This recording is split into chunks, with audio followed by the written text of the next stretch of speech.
आणि तेल घालून दोन्ही बाजूने हा पराठा आपल्याला मस्त असा खरपूस भाजून घ्यायचा।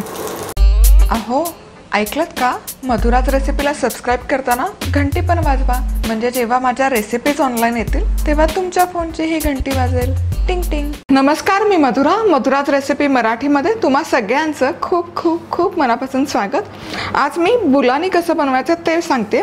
तर बुलानी हा एक प्रकारचा पराठा आहे, अफगाणी पराठा आहे, तर रमजान विशेष रेसिपी आहे। सगळ्यात आधी याचा डो किंवा पीठ कसं मळायचं ते बघूयात। 2 कप मैदा घेतला, अर्धा मैदा अर्धा गव्हाचं पीठही घेऊ शकता, पूर्ण गव्हाचं पीठही घेऊ शकता। जनरली यामध्ये यीस्ट घातलं जातं फर्मेंट करण्यासाठी, पण यीस्ट सगळ्यांकडे नसतं, त्यामुळे मी इथे दह्याचा वापर करते। तर यामध्ये आपण सगळ्यात आधी घालतोय अर्धा चमचा बेकिंग पावडर, याने हे फर्मेंट व्हायला आणि राईज व्हायला मदत होते। मीठ चवीपुरतं, हे आधी मिसळून घेऊयात, बेकिंग पावडर आणि मीठ। त्यानंतर दही घालूयात आणि मिक्स करून घ्यायचं। त्यामध्ये थोडं थोडं पाणी घालून थोडंसं सैलसर आपल्याला हे पीठ मळून घ्यायचं।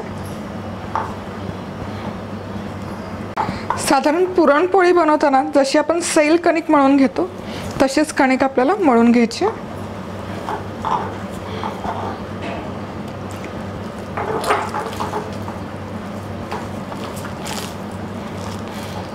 त्यामध्ये थोडं थोडं तेल घालायचं आणि हे मळून घ्यायचं जोवर याचा स्टिकीपणा कमी होत नाही तोवर।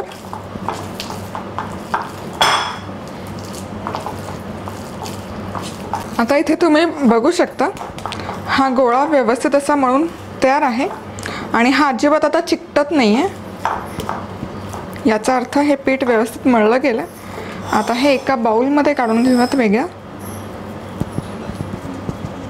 अर्थातच थोडंसं तेल घालूयात, म्हणजे याचं जे क्रस्ट आहे ते कडक नाही होत। झाकून ठेवून उष्ण ठिकाणी हे आपल्याला 4 तास ठेवून घ्यायचं आहे, म्हणजे ते व्यवस्थित असं फर्मेंट होईल। पीठ आपलं बनवून तयार होतं आहे तोवर आपण याचं स्टफिंग करूयात। तर स्टफिंगसाठी इथे 2 मध्यम आकाराचे बटाटे उकडून त्याची सालं काढून किसून घेतलेले आहेत। आता यामध्ये आपण पातीचा कांदा घालूयात, स्वच्छ धुवून बारीक चिरून घेतला आहे। भाज्या तुम्ही तुमच्या आवडीप्रमाणे यामध्ये घालू शकता, पालक घालू शकता, गाजर घालू शकता, कोबी घालू शकता, पनीर घालू शकता। धनेपूड, मीठ, काळी मिरी, हळद, बारीक चिरलेली हिरवी मिरची चवीपुरती आणि बारीक चिरलेली कोथिंबीर। आता हे सगळं व्यवस्थित मिसळून घेऊयात।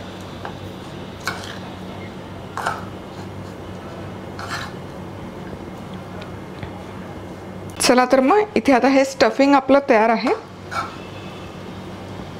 आता हे जे पीठ आपण मळून घेतलंय हे बऱ्यापैकी फर्मेंट झालेलं आहे, जवळपास 3 तास मी ठेवलं होतं, तुम्ही बघू शकाल। तुम्हाला हवं असेल तर हे रात्रभर पण तुम्ही फर्मेंट करून घेऊ शकता। आता यातून आपण छोटे असे गोळे करून घेऊयात।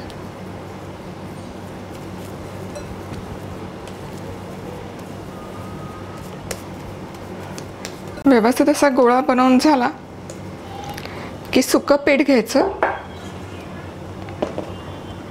यामध्ये हे गोळा डीप करून घ्यायचा आणि आपण जशी पराठा किंवा पोळी लाटतो त्याप्रमाणे लाटून घ्यायचं।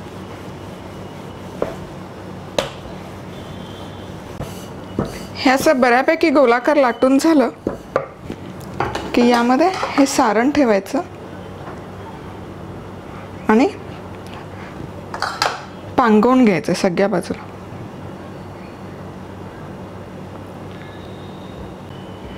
आणि हे फोल्ड करायचं आता आपल्याला। आता याचं त्रिकोण करायचं आपल्याला, एकदा असं या बाजूने फोल्ड करायचं, एकदा या बाजूने फोल्ड करायचं आणि असं साधारण समोशासारखं। परफेक्ट।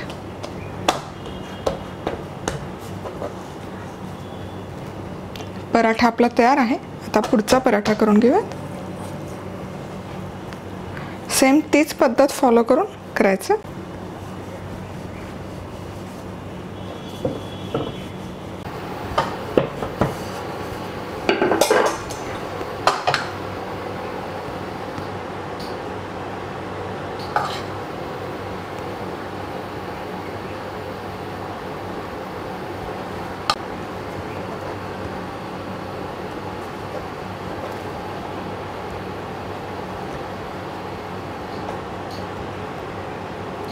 आता पराठे भाजण्यासाठी इथे तवा गरम करून घेतला.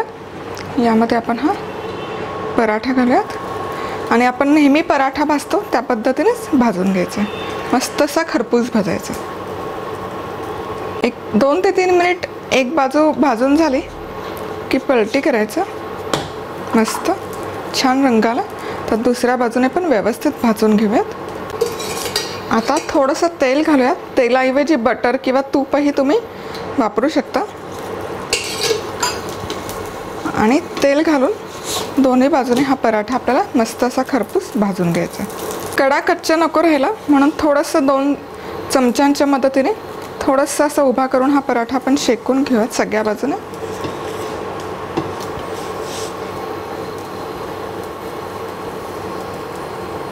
चला तर मग पराठा मस्तपैकी भाजून झालेला आहे. आता हा आपण एका सर्विंग प्लेटमध्ये काढून घेऊयात. आहा, मस्त दिसतोय पराठा. छान क्रिस्प आलेला आहे. आणि आता पुढचा पराठाही याच पद्धतीने भाजून घ्यायचा. चला तर मग इथे हा अफगाणी पराठा बनवून तयार आहे. कसा खायचा? मस्त गरमागरम रायत्याबरोबर खाऊ शकता, चटणीबरोबर खाऊ शकता किंवा तसाच खाऊ शकता. मस्त लागतो हा पराठा. तर या रमजानला नक्की बनवून बघा. सबस्क्राईब करा, त्याचबरोबर लाईक करून कमेंटही करू शकता. तर आज वेळात वेळ काढून तुम्ही ही रेसिपी पाहिल्याबद्दल तुम्हा सगळ्यांचे खूप खूप खूप मनापासून धन्यवाद.